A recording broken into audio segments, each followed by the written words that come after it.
César, por favor.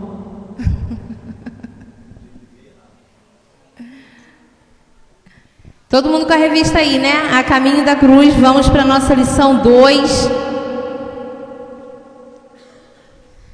Domingo passado nós estudamos sobre a entrada triunfal de Jesus. E hoje, que era domingo, né? E hoje nós vamos ver o dia de segunda-feira, a purificação do templo e a maldição da figueira. Para quem não veio semana passada, essa revista trata dos últimos dias de Jesus em seu ministério terreno. Então nós vamos ver a semana que antecedeu ali a crucificação de Jesus Cristo. Já estudamos domingo, no domingo, e nesse domingo nós estudaremos a segunda-feira de Jesus. E diz assim: no dia seguinte, quando saíram de Betânia, Jesus teve fome, e vendo de longe uma figueira com folhas, foi ver se nela acharia alguma coisa.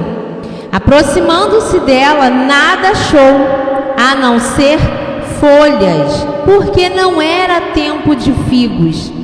Então Jesus disse à figueira: nunca mais alguém coma dos seus frutos. E os discípulos de Jesus ouviram isto. Marcos 11, 12 ao 14. E o próximo diz: e foram para Jerusalém. Quando Jesus entrou no templo, começou a expulsar os que ali vendiam e compravam. Derrubou as mesas dos cambistas e as cadeiras dos que vendiam pombas. E não permitia que alguém atravessasse o templo carregando algum objeto. Também os ensinava e dizia: não é isso que está escrito: a minha casa será chamada casa de oração para todas as nações? Mas vocês fizeram dela um covil de salteadores. Marcos 11, 15, 17. Feche seus olhos. Senhor Deus, obrigada pela leitura da Tua palavra. Abençoa o nosso estudo nesta manhã. Fala aos nossos corações.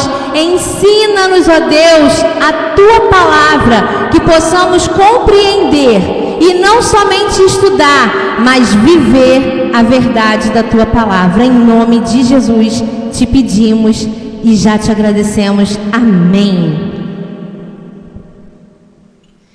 Então nós vemos esses 2 episódios de segunda-feira, que Jesus amaldiçoou a figueira e purificou o templo, para gravar na mente e no coração. E disse-lhes: está escrito: a minha casa será chamada casa de oração. Mateus 21, 13a.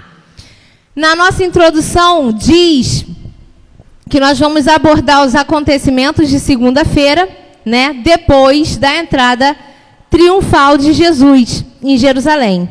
Sobre esse dia nós vamos contemplar 2 grandes acontecimentos, que foi a maldição da figueira infrutífera na vizinha Betânia e a purificação do templo de Jerusalém. Essas 2 lições que essas situações nos trazem são: primeiramente, quando Jesus amaldiçoou a figueira porque ela não dava fruto, ainda que não fosse época de dar frutos. Ele nos ensinou que não podemos ter uma vida de aparências, como, por exemplo, apenas frequentando o culto ou cumprindo escalas ministeriais, mas devemos a cada dia e em cada lugar produzir frutos para o reino de Deus a todo momento. E isso é um detalhe bom de se observar, que não era o período da figueira ter frutos. Não era período. Mas aí Jesus não se preocupou assim: vamos ver se tem manga. Vamos lá na jaqueira, então, pegar jaca. Já que na figueira não tem nada, vamos lá, então, sei lá, colher maçã. Não, Jesus queria frutos. E isso é para que a gente se atente a dar frutos. Nós temos que ter essa preocupação. Muitas pessoas, muitos cristãos, usam a frase de ainda não é o momento. Quem já ouviu isso? Ah, não, ainda não é o momento. Ah, não, ainda não está na hora.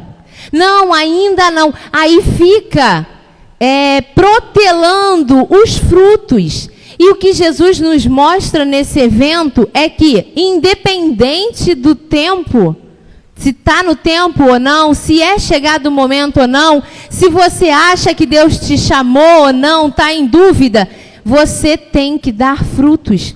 Ele quer que você dê frutos. Ele quer que você cumpra o chamado que Ele colocou nas suas mãos.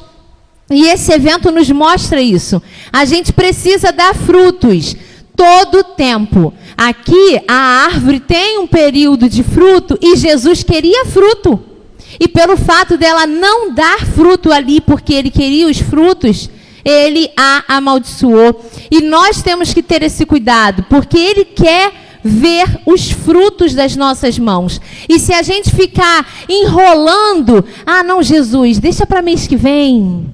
Ai, Jesus, ano que vem. Esse não é o ano do meu momento. E aí pode acontecer o dia que Ele vai buscar os frutos que você deu, que eu dei, e ver que não demos frutos nenhum. Então nós temos que ter esse cuidado. Jesus quer ver das suas mãos frutos. Ele te chamou para frutificar. Ele não te chamou e falou assim, não, ó, espera, quando você fizer 40 anos, você me dá frutos. Não, Ele falou, vem, me segue e dê frutos. Então, gente, lembre-se da figueira. Independente se está na estação ou não, frutifique. Você precisa dar frutos. E como diz aqui, a gente tem que ter uma vida verdadeira, não de aparências. Ah, só porque eu vou para a igreja todo domingo, eu estou dando frutos. Mas aí você passa a semana inteira não frutificando nada. Então nós precisamos tomar cuidado, porque isso que Jesus deixou para a gente já é uma grande lição. A árvore que não dá fruto, ela não é bem vista, né? Quantos aqui tem alguma árvore frutífera em casa? Tem uma jabuticabeira, tem uma mangueira, e aí chega aquele momento, aquela alegria, né? Ai, hoje eu vou comer jabuticaba, ai, hoje eu vou comer manga. Por quê? A árvore que dá fruto, ela é muito mais bem vista. Então, dê frutos nas mãos do Senhor. E em segundo lugar, dessas duas lições, vem quando Ele entrou no templo e nos ensinou que quando vivemos apenas de aparência, não percebemos as coisas impuras e começamos a achar que está tudo bem, somente por estarmos em um ambiente espiritual. Entretanto, aquele que é purificado dos seus pecados passa a enxergar as impurezas que o cercam. Nós precisamos ter esse cuidado. Não tem aquele ditado que diz assim, água mole em pedra dura, tanto bate até que fura. Cresci ouvindo isso, porque minha mãe falava, meu pai falava, e também, né, periquito que acompanha morcego, dorme de cabeça para baixo, um negócio desses assim, né? Para quê? Para falar, conforme as más conversações corrompem os bons costumes. Por quê? Se você se influencia com quem pratica erros, impurezas, que vive no pecado, você começa a achar que aquilo é normal. Por quê? Como diz aqui, a gente, quando está vivendo só de aparência, não está uma coisa ali muito certa dentro da gente, não tem uma convicção, não tem uma pureza ali dentro. Por quê? É só aparência, é só a casca. Então nós somos cristãos aparentemente, mas lá dentro a gente se torna um cristão corruptível, um cristão que qualquer coisa ele pode pender para o lado do erro. Por isso o cuidado de viver de aparência. Nós precisamos viver de profunda entrega, porque se for de aparência, qualquer coisinha vai passar como, tá tudo normal. Não, beleza. Por quê? Porque não está dentro da gente.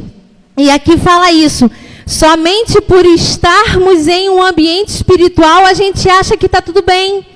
Não, mas poxa, eu fui na igreja. Mas gente, na igreja também tem coisa errada.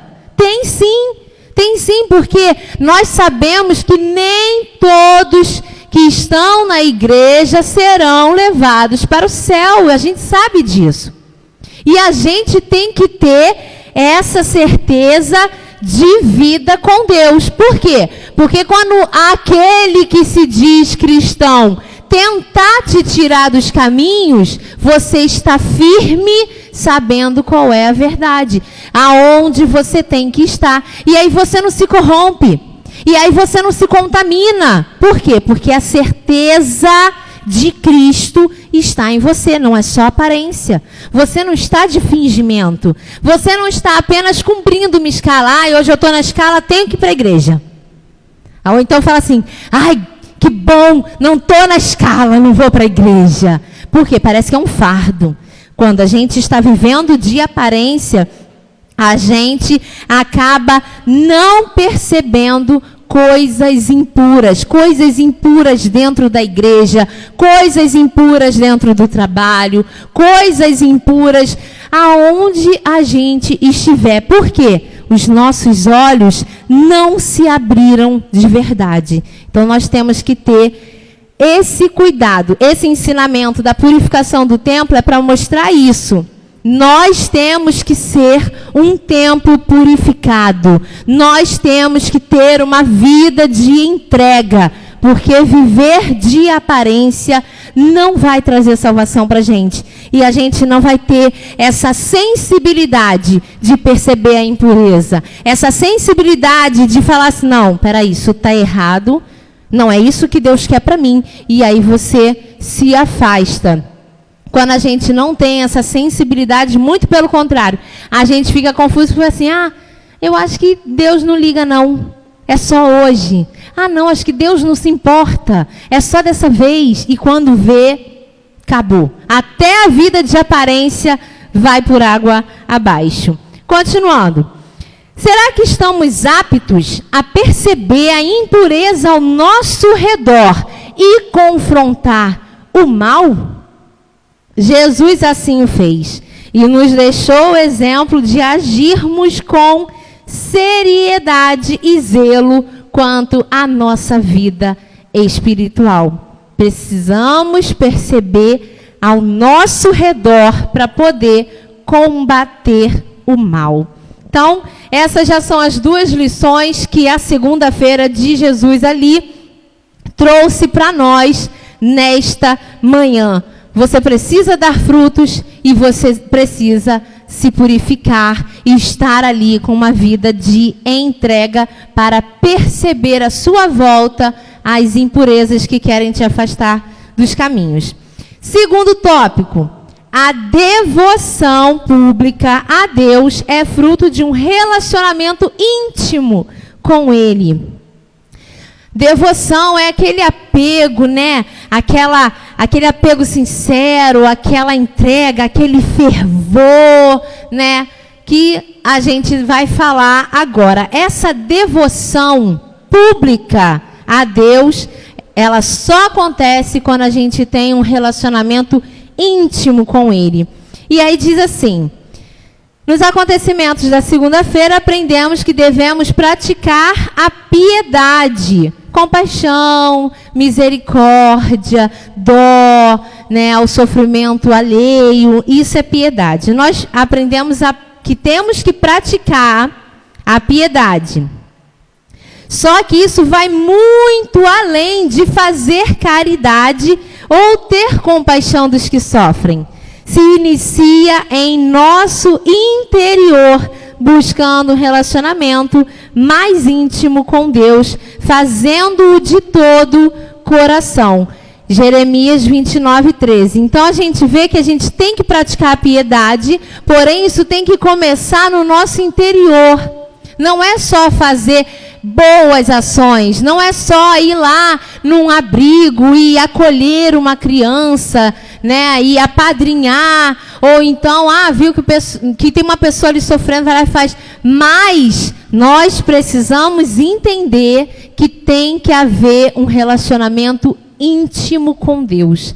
Não é simplesmente fazer boas ações. Precisamos cuidar aqui, do nosso interior.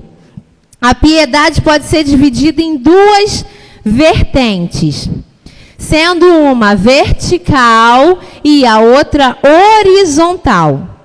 A vertente vertical aponta a nossa vida com Deus.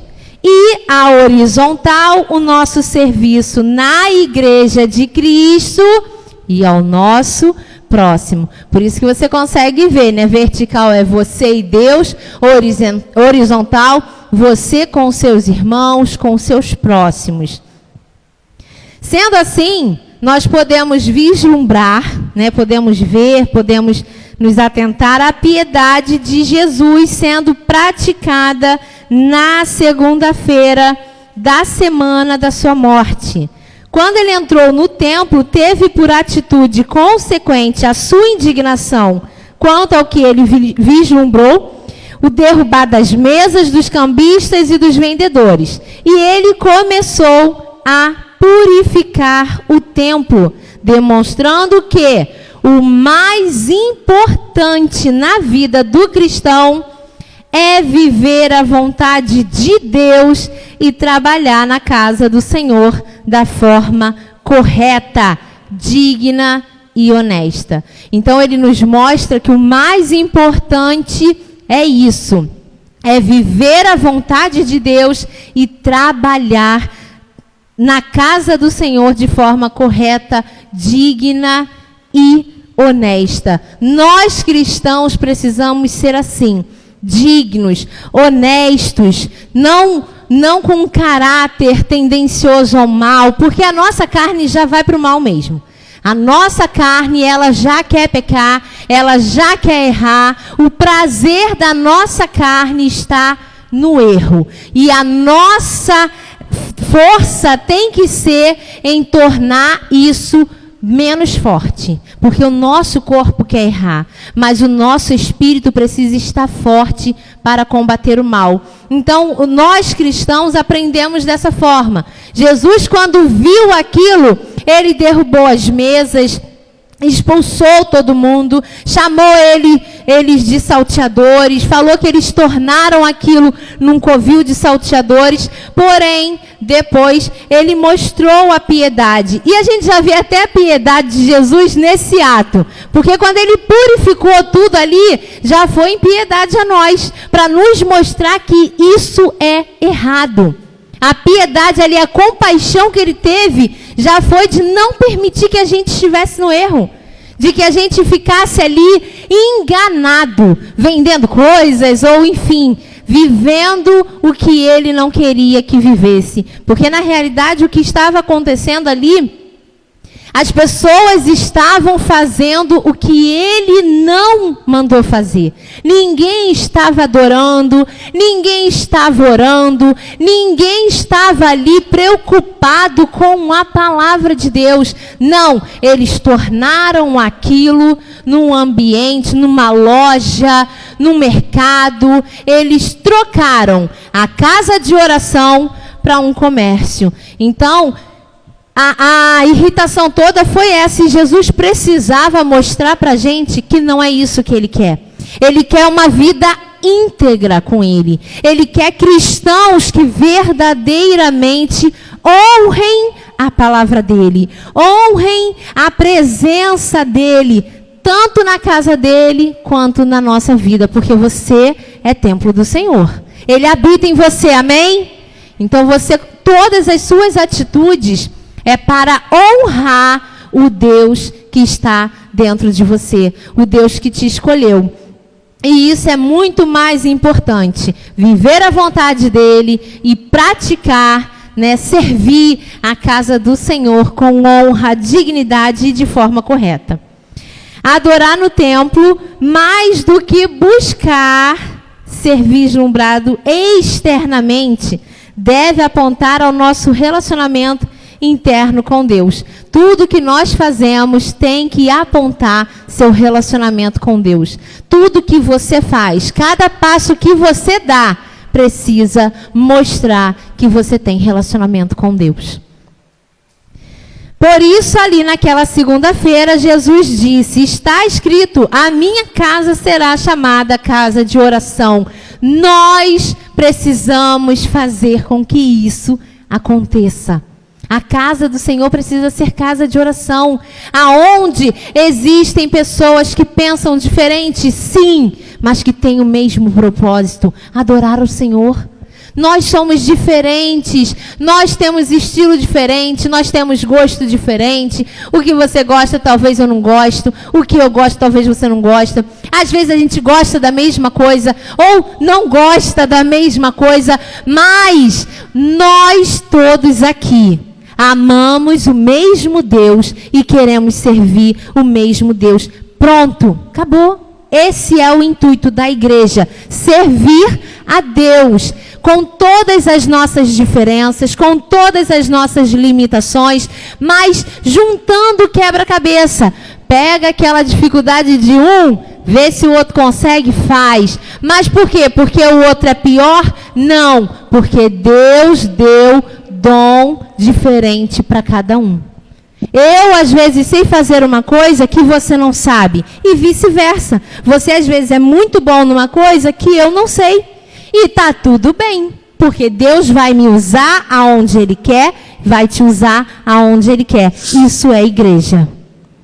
Pronto. Então, nós temos que ter esse cuidado. A casa precisa ser chamada casa de oração. E isso vai vir através da sua vida com Deus. Isso é fruto da sua intimidade com Ele. Então, nós temos que ter esse relacionamento íntimo com Ele. Terceiro, o serviço no templo deve ser baseado no amor. Você já viu que você precisa, que é mais importante fazer a vontade de Deus e servir a Ele. E agora você vai ver que isso tem que ser baseado no amor. Podemos perceber que Jesus, em sua caminhada ministerial na terra, em nenhum momento ele parou de pregar e de fazer a vontade do Pai. Ele foi obediente até a sua morte. Sendo assim, ao entrar no templo e verificar toda a deturpação da palavra de Deus promovida pelas pessoas que ali afluíam sem nenhum desejo de adorar, orar ou servir de coração, ele teve uma atitude que os confrontou quanto ao caminho errado que naquele local santo aquelas pessoas trilhavam, tendo transformado a casa de oração em covil de salteadores. Enzo, abre, por favor, Mateus 21, 12, 17. 12 ao 17. 21, 12. Isso. Tendo Jesus entrado no templo, expulsou todos os que ali vendiam e compravam. Também derribou as mesas dos cambistas e as cadeiras dos que vendiam pombas. E disse-lhes: está escrito, a minha casa será chamada casa de oração. Vós, porém, a transformais em covil de salteadores.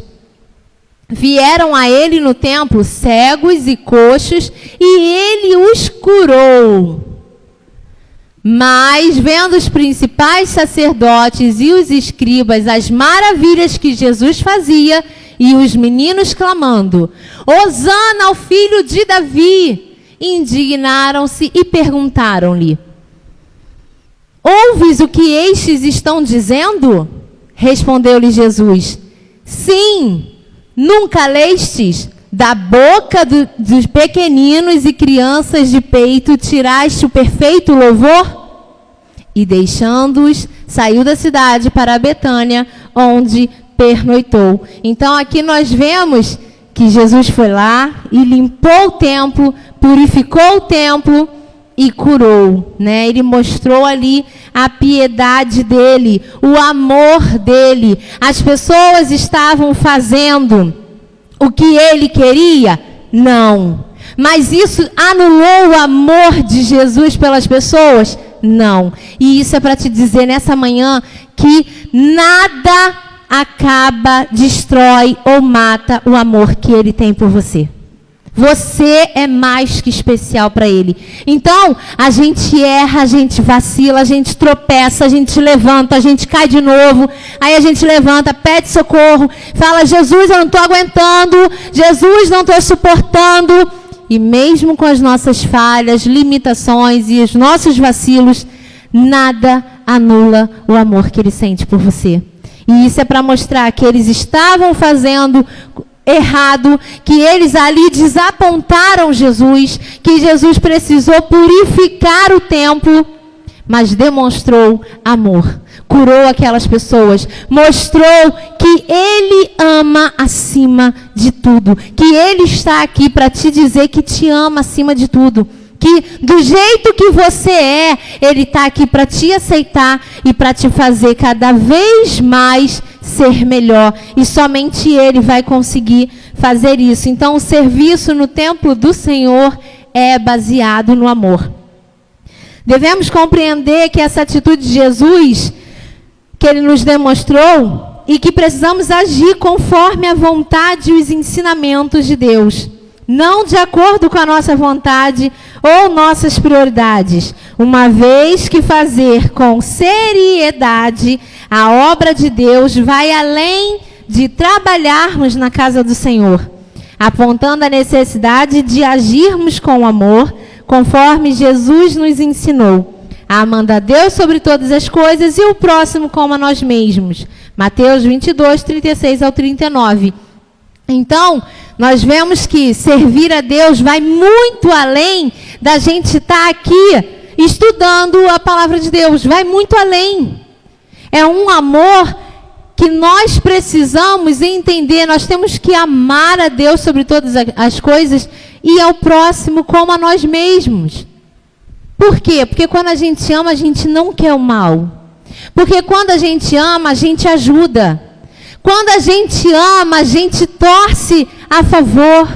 Quando a gente ama, a gente não olha aquela imperfeição, aquela dificuldade, a gente quer estar junto. Aí tem uma pessoa, às vezes, que é chatinha pra caramba, mas a gente gosta tanto daquela pessoa, e a gente fala: é tão chatinha, mas gosto tanto de ficar com aquela pessoa, e tu fica com aquela pessoa. Por quê? Porque você ama. Porque você ama, gente. Amor supera todas as coisas. Por isso que é além de trabalhar na casa do Senhor, é além de vir preparar aquele café da manhã maravilhoso que a gente acabou de comer, que já dá até uma vontade de tirar um cochilo de novo.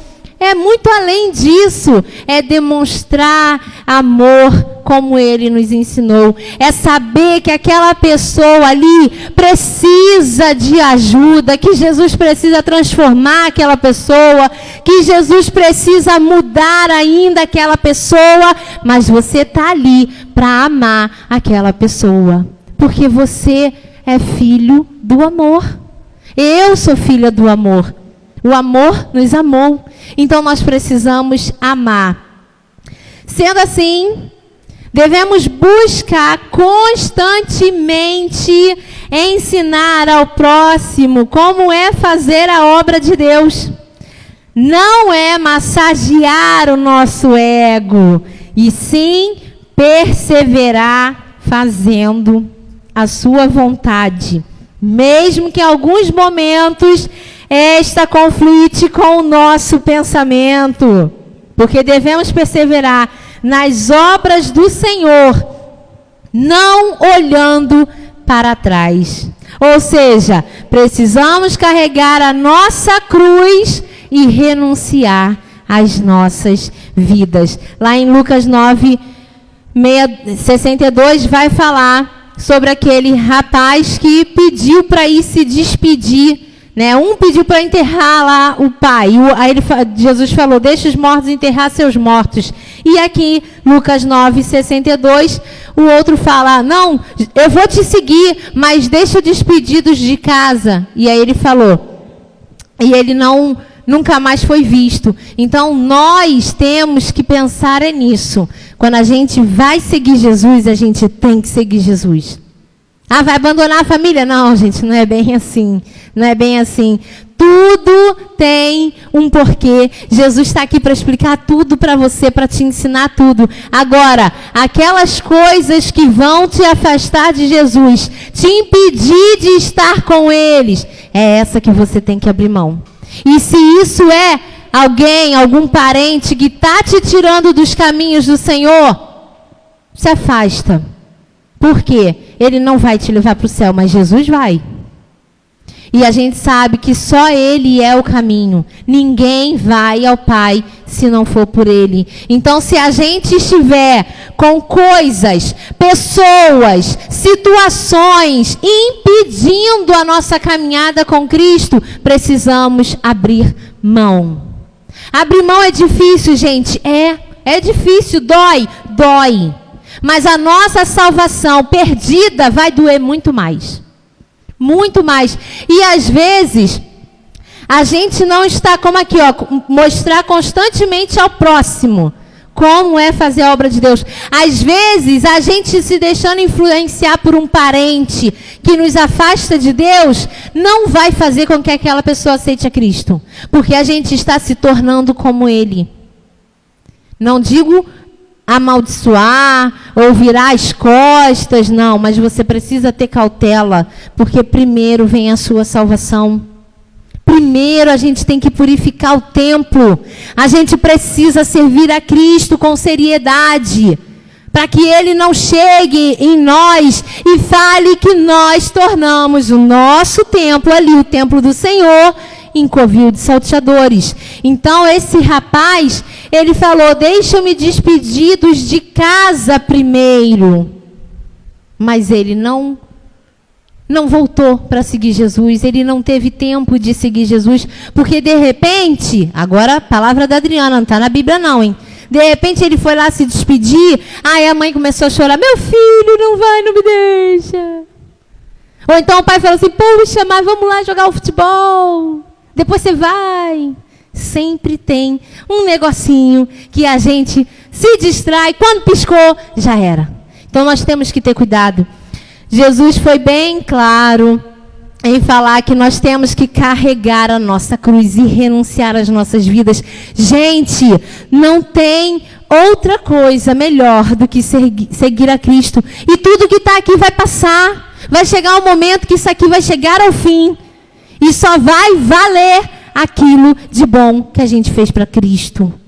Então, não se prenda a coisas que estão te prendendo de Cristo. Por isso, a intimidade com Ele. Porque quando a gente não está vivendo de aparência, porque quando a gente está se entregando mesmo para Deus, a gente consegue perceber as impurezas. A gente consegue ver ao nosso redor o que está acontecendo de errado, consegue combater o mal, consegue ver quem é que está trazendo maldição para a nossa casa. Consegue entender quem é que está trazendo aquele reboliço que quando você vê, ao invés de adorar, você está blasfemando. A gente consegue ver que tipo de pessoa que a gente não precisa conviver, porque nos afasta de Deus. E é só quando tem intimidade com Ele que essa sensibilidade acontece. Nós precisamos ter intimidade com Deus para ter sensibilidade em combater o mal. Quarta, nossa vida deve ser e manter transformada. Quando Jesus amaldiçoou a figueira sem frutos e repreendeu os que iam ao templo sem o objetivo de adorar a Deus, veja bem, estavam indo sem o objetivo de adorar a Deus. nos deve fazer entender que a caminhada cristã se inicia com a necessidade de experimentarmos e mantermos uma vida transformada.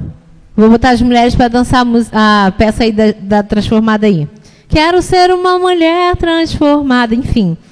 Mantendo-nos afastados das impurezas desse mundo e passando a produzir frutos, bons frutos para o Senhor. Uma vez que não basta apenas sermos chamados de cristãos. Então, a nossa caminhada cristã é a necessidade de experimentar e manter uma vida transformada, nos afastando das impurezas do mundo e produzindo bons frutos. Porque tem gente que dá fruto, gente. Tem árvore que dá fruto. Mas já pegou aquela manga já toda ruim? Já pegou a goiaba, que toda goiaba daquela goiabeira taca o bicho? Tudo bem que tem gente que come até o bicho, né? Nem liga, mas enfim. Tem goiaba que não dá para comer, que ela já fica apodrecida, já fica ali preta. Eu acho que ninguém come desse jeito, não. Mas, enfim. Aí você pega aquela goiabeira linda e maravilhosa, que só dá bicho. Então, tem pessoa que dá fruto, sim, mas fruto ruim. Aqui a gente está falando de bons frutos para o Senhor. Essa é a nossa caminhada, dar bons frutos, nos mantermos firmes, transformados. Uma vez que a gente mudou, a gente não pode voltar atrás. Uma vez que a gente teve uma transformação, a gente não pode voltar lá e fazer tudo outra vez de errado que fazia. Nossa vida precisa ser mantendo firme e se mantendo longe das impurezas e das escolhas erradas, mesmo tendo nós a aparência de uma figueira e frequentando o templo diariamente. Nós precisamos nos afastar das impurezas. Sendo assim, devemos todos os dias refletir sobre as nossas ações e atitudes como cristãos. Nós temos que analisar e verificar se a prioridade em nossas vidas tem sido a vontade de Deus. Será que tem sido a vontade de Deus ou a nossa?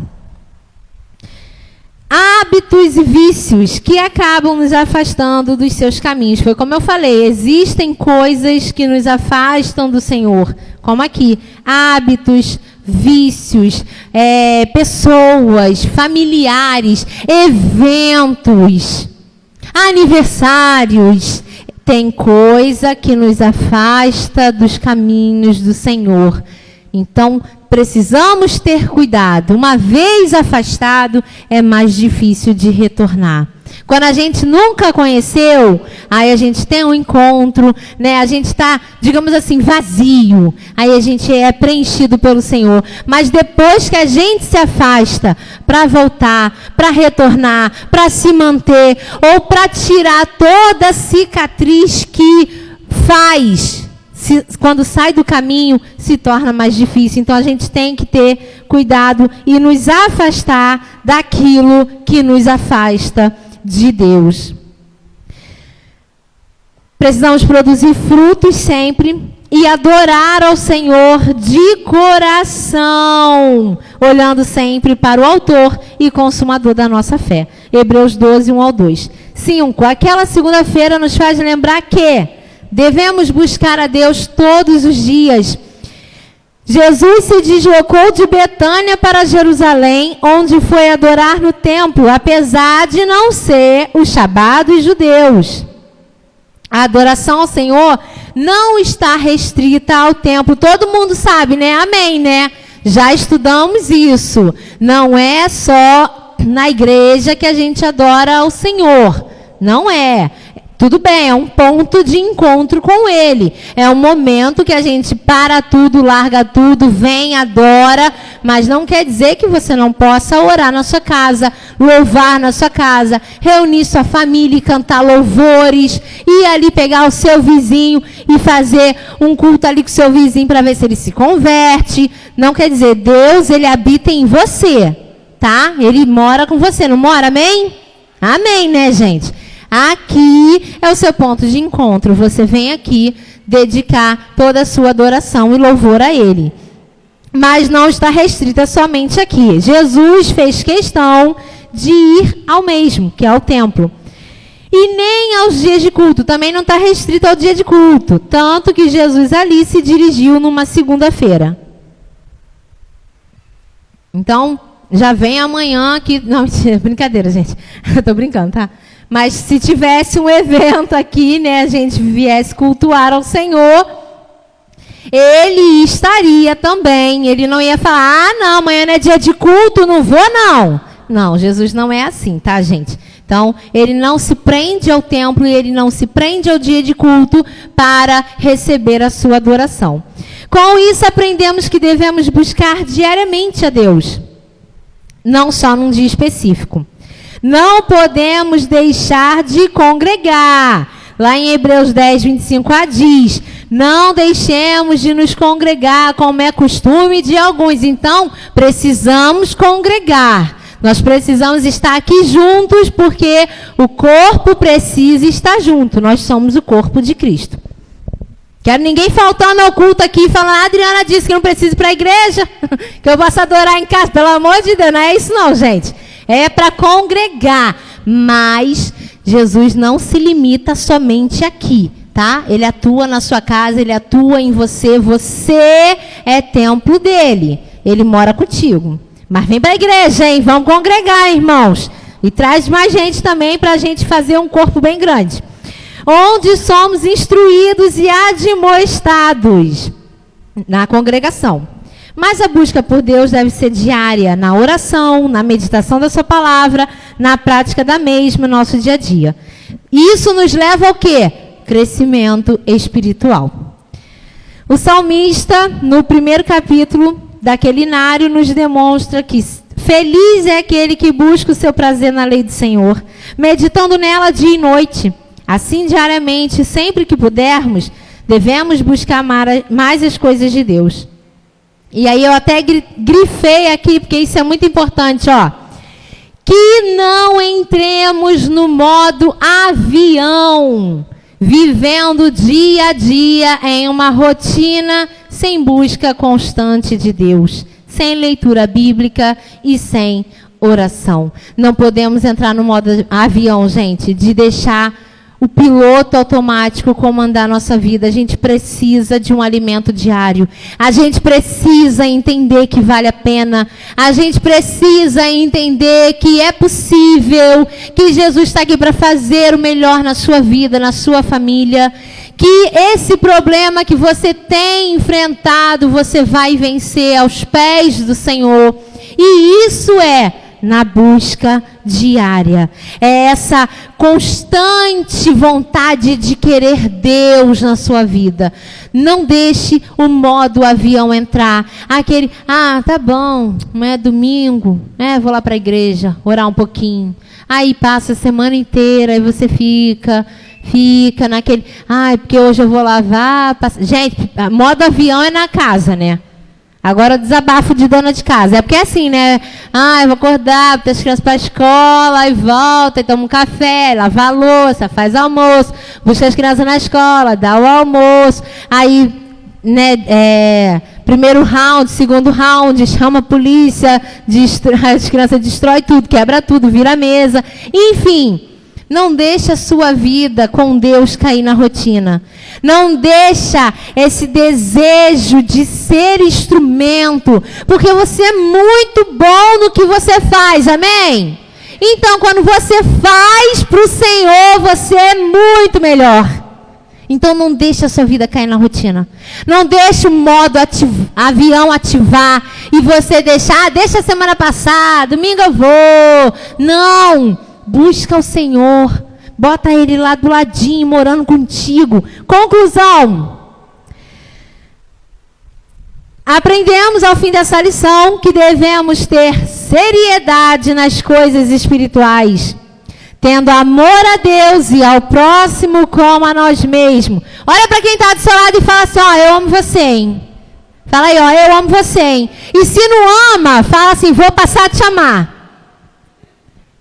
Eu amo vocês, tá, gente? E se não me ama, começa a me amar, por favor.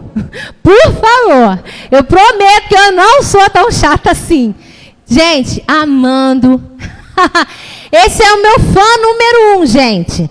Eu acho que ele tem que se mudar para Seropédica, que ele está morando muito longe da gente. Aí ele está ficando enciumado, entendeu? Porque agora eu janto com os meus pais, eu almoço com os meus pais, tomo café com os meus pais. Aí ele está com ciúme, que ele também quer. Também quer.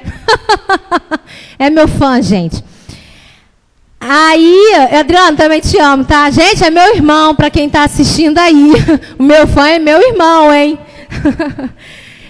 Então, vamos lá, continuando aqui. Tendo amor a Deus e ao próximo. Gente, tem gente que é difícil, mas dá para amar, gente. É só naquela coisa que é difícil, tu pula. Aí tu fala assim, não, vou... Aí tu vai no... Não, agora, hoje eu vou, que fulano hoje está alegre. Aí tu vai. Dá para amar, gente, dá para amar. Refletindo que devoção a Ele deve ser fruto de uma vida constante da prática do que aprendemos na sua palavra. Praticar o que a gente aprende. Além disso, devemos levar com seriedade o serviço na obra do Senhor. Fala, Deus! Seriedade no serviço da obra do Senhor.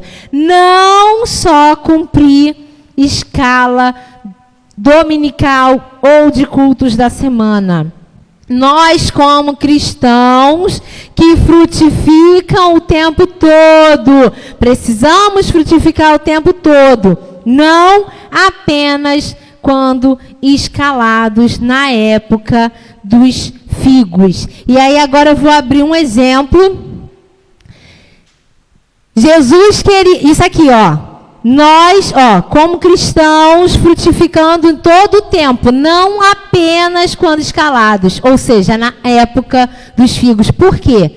Quando você está preparado, quando você está pronto para ser usado pelo Senhor, não importa se você está na escala, não importa se era o seu dia, Ele te usa. Igual aqui, ó, não tinha figo. Ele poderia pegar uma manga e, de repente, você seria a manga daquele figo que não estava dando fruto. Então, esteja preparado. Esteja pronto, porque se você estiver com intimidade, se você tiver seriedade na obra do Senhor, quando alguém falhar, Deus vai te usar. Porque Ele precisa fazer a obra dEle.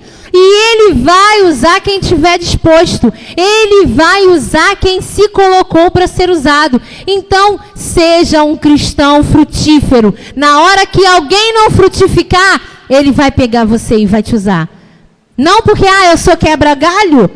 Quebra-galho. A gente é quebra-galho do Senhor. Porque Ele faz. A gente que está ali só para ser usado. É Ele que faz. A gente não faz nada. A gente é só instrumento. Então esteja pronto para você ser acionado pelo Senhor. O que eu quero dizer é isso. Não só na escala, não só na época dos figos, mas se você estiver sempre pronto, a hora que Deus te chamar, você vai. Porque você está pronto. Porque está no seu momento de frutificar. Porque é a sua hora de fazer a vontade do Senhor. Então, esteja presente. Quem muito se ausenta, uma hora deixa de fazer falta. Já ouviu isso? Quem muito se ausenta, uma hora deixa de fazer falta. Então, se a gente se ausentar muito da casa do Senhor, da obra do Senhor, Ele vai lá de cima olhar e falar assim, poxa, queria tanto usar fulano, mas fulano não está nunca ali para eu botar. Nunca consigo pegar fulano ali disposto para fazer. Então esteja pronto, esteja disposto, esteja ali presente, não só quando você sabe que vai ser usado, mas para que Deus pegue você e fale assim, vem varão, tu tá aqui, vai lá, aí te joga no fogo e tu sai da fornalha sem nem cheirar fumaça. Eita, Deus é muito lindo. Esteja pronto, seja usado pelo Senhor, não só quando você estiver escalado, mas todo tempo frutificando. Como naquela intensa segunda, em nossa caminhada possamos aprender a praticar tais profundos ensinamentos que Cristo nos legou. Então, eu acrescentei... Depois eu vou falar com o Bispo Martim que eu quero escrever uma lição. Mentira! Eu acrescentei 3 itens que eu botei na conclusão, da minha conclusão. Que foi assim: siga buscando um relacionamento íntimo com Deus. 2. Agarre o chamado / ministério que Deus te confiou e faça com amor, seriedade, responsabilidade. E último, não se deixe contaminar / influenciar com as impurezas deste mundo. Afinal, sua melhor decisão foi aceitar a Jesus. E, na verdade, não precisamos de mais nada. Ele basta. Eita, até arrepiei. Ele basta. Fala assim, Ele basta. Ele basta. E é isso. E nessa segunda-feira você vai ver. Nessa segunda-feira daqui, tá, gente? Eu não errei o dia, não. Nessa segunda-feira você entende que o amor vai te fazer ir longe. O amor é isso. E se você se preparar, se dispor, Deus vai te usar. Amém, igreja? Então fique de pé. Vamos orar, vamos agradecer a Deus por esse estudo. Senhor Deus, te agradecemos, ó Pai, por esse momento de estudo. Senhor, nós estamos agradecidos, ó Pai, por este ensinamento, de saber, ó Pai, que o Senhor nos ama independente de qualquer coisa. O Senhor ouve as nossas orações, o Senhor nos basta. E não queremos nos corromper, Pai, com mais nada. Queremos viver uma vida de entrega, de intimidade. Chega, Deus, de viver de aparência. Chega, Deus, de tentar mostrar que somos cristãos, mas não viver o cristianismo. Queremos uma mudança de vida, queremos uma entrega total, porque os nossos frutos devem ser bons, ó Pai. Então, nesta manhã, a partir deste domingo, usa-nos, ó Deus, nas tuas mãos, como instrumentos, ó Pai, não só quando for escalado, mas que possamos estar prontos para te servir, para que o Senhor possa contar conosco, saber que estamos aqui para fazer a sua obra. Deus, trabalha na vida de cada um, ó Deus, que ouviu essa lição e que possa ter uma entrega, possa ter uma intimidade, possa ter sim os olhos espirituais abertos. Queremos combater o mal, vencer o mal e não deixar que as impurezas venham nos consumir. Em nome de Jesus, abençoa também, Pai, essas vidas. Repreende tudo que não provém de Ti. Afasta, Senhor, todos os males dessas vidas, que caia por terra todo espírito maligno que esteja atormentando esses lares, essas pessoas, ó Deus. Traga o refrigério, traga o milagre e que possamos ver o Teu agir. Leva-nos para nossa casa guardados, protegidos, ó Deus, e que os Teus anjos possam estar acampados lá no nosso lar, guardando tudo, ó Deus, protegendo a nossa casa. Senhor, dá-nos força, dá-nos ânimo para voltar para o culto de logo mais, e que nenhuma seta maligna venha tirar a nossa paz nesta manhã, porque nós Te escolhemos e nós aceitamos, ó Deus, Te servir. Então, abençoa-nos e dá-nos, ó Deus, discernimento, coragem, para que nós possamos continuar essa caminhada ao Seu lado, em nome de Jesus, amém! E que toda a igreja saia contente, saia alegre, feliz, e convide o seu irmão para estar no culto das 18 horas, amém?